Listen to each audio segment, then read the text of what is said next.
চিটেটৰ জৰিয়তে চৰকাৰী শিক্ষক হোৱাৰ সপোন আপোনাৰ আধাতে ৰৈ যাব নেকি? অষ্টম দৰমহা আয়োগ যেতিয়াৰ পৰা ঘোষণা হৈছে, চৰকাৰী শিক্ষকসকলৰ দৰমহা যথেষ্ট বৃদ্ধি হ'ব বুলি অনুমান কৰা হৈছে। অসমত চৰকাৰী শিক্ষক এজন হ'বলৈ আপোনাক চিটেটত অতি কমেও 110ৰ পৰা 120 মাৰ্কছ লাগিব। কি ধৰণে এই 120 মাৰ্কৰ টাৰ্গেট এচিভ কৰিব? চিডিপি খুব সুন্দৰকৈ পুংখানুপুংখভাৱে অধ্যয়ন কৰক। 25 প্লাছ চিডিপিত মাৰ্কছ থাকিব লাগিব। ইভিএছ মেথছত একৰ্ডিংলি 20 প্লাছ থাকিব লাগিব। লেংগুৱেজ 1, লেংগুৱেজ 2টো আপোনাৰ 24, 25 এই ধৰণৰ নম্বৰ থাকিলে অনায়াসে 120 নম্বৰৰ টাৰ্গেট এচিভ কৰিব পাৰিব।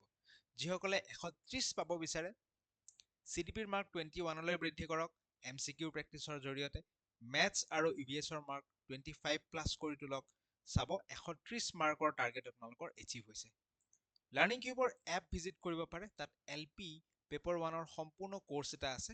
হাই কোৱালিটি ভিডিঅ' ক্লাছেছ লগত MCQ practice, everything that you need for your CTET preparation.